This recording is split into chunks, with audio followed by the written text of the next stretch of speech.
fantastic, best ever cruise ships, and you can attest to that. Email Ted and Sharon. I need a list of good ships. Yes, I got a list of really bad ones I want to send you. This whole group of ships you never want to go on. Right. And they break down, they have sick, I mean, code red lockdown from the Centers of Disease Control. The ship was almost quarantined. All 3 of my children got sick. It was awful. It was awful. You need to go into therapy because this is I do. It really affected me, especially the exploding toilet episode. That was just unbelievable. Yeah, that would have been. I never heard of such a thing. Man, if I had Benny Hinn here, I'd have heal.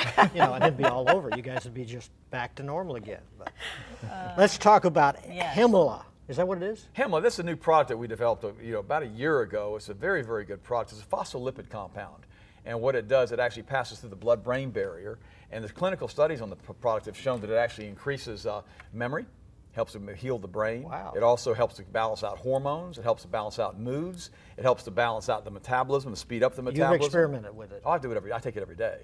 It also helps to balance lipid profiles. You know, sometimes your lipid profiles or your HDL and your LDLs are out of whack. Helps to balance those. And it's a very, very strong antioxidant. It's very, very, very good for the brain because it'll pass through the blood-brain barrier and help to feed the brain. Excellent for memory. Sharon. He likes the mood part about it with me. Well, in the energy, I confess. And the energy, it's almost like when you first start taking this stuff, you take about 4 a day in the morning with your breakfast, and after about the 3rd or 4th day, you feel like you've been geeked up on 3 or 4 cups of coffee, and you feel great. You have tremendous mental clarity on it. So it's really, really a good product, and really good for the brain. There's no downside to this? I mean, can everybody take it? Everybody can take it, yeah. It's great. Even a guy with compound. Diabetes? Or? Oh, yeah.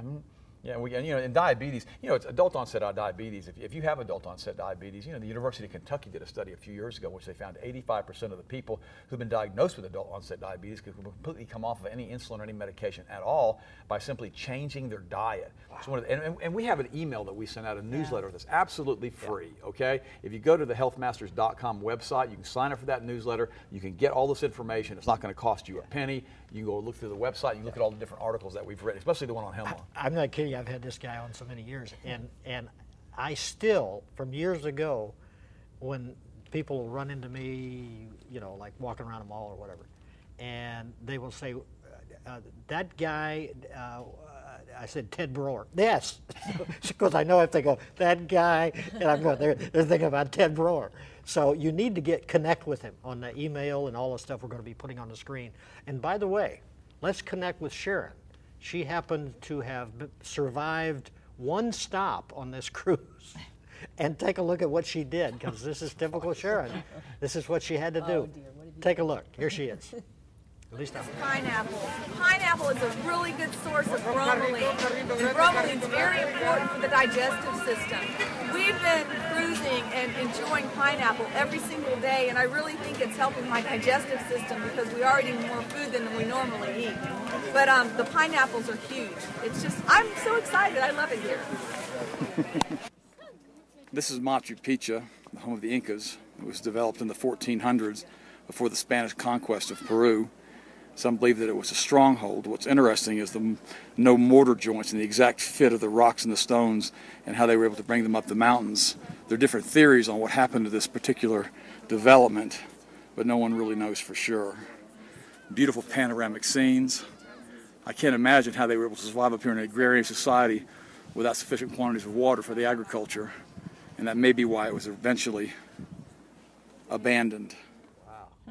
And Sharon, I'm going to start with you first. Why are you so excited about a pineapple? I can get those at, Publix. Everything was so big, and I don't speak Spanish. I can't pronounce the names.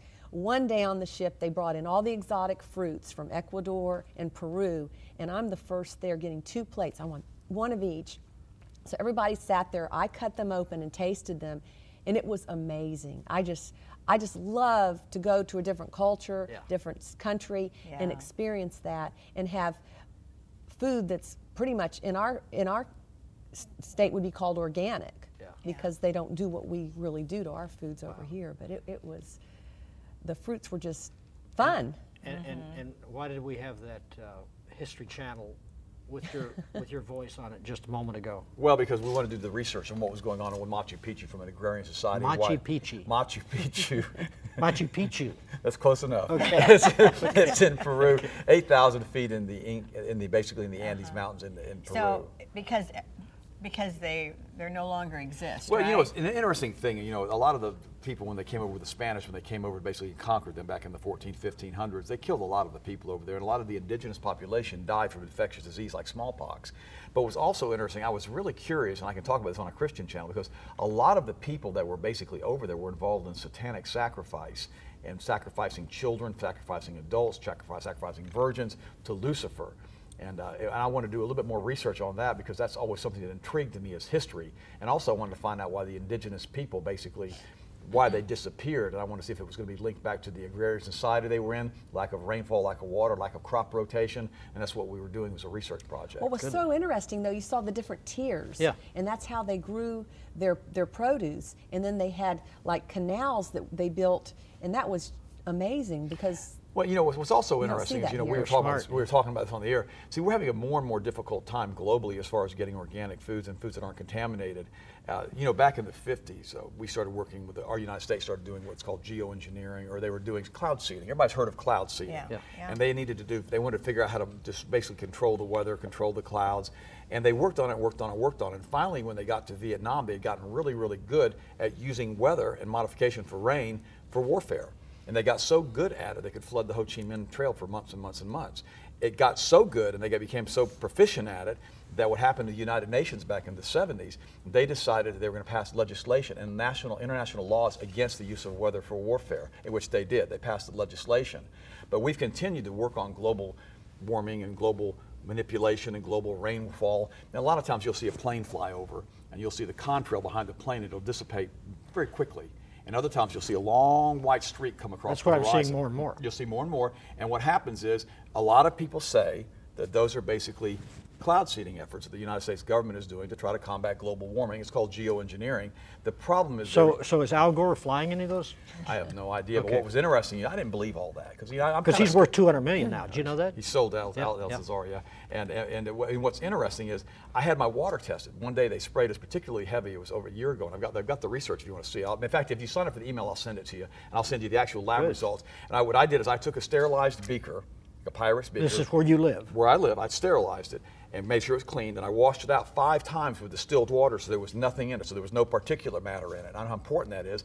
And I put a platform out on my dock, and I captured rainfall 6 months apart, 2 different intervals, to see what was in the rain. And when I got the information back from, you know, the basic laboratories in Gooding, California, it showed that I had an abnormally high level of barium and aluminum in the rainwater. Now, if that's particulate matter from phosphate plants or whatever, I don't know. But all I know, it was in the rainwater. Oh my so goodness. The research that's been So that's what normally you would use for drinking purposes. For drinking purposes. In fact, it was so high, it was above the EPA standard for aluminum contamination, which I find fascinating that this is actually happening. What's even more ironic is now Monsanto is developing seed hybrid crops that are aluminum resistant.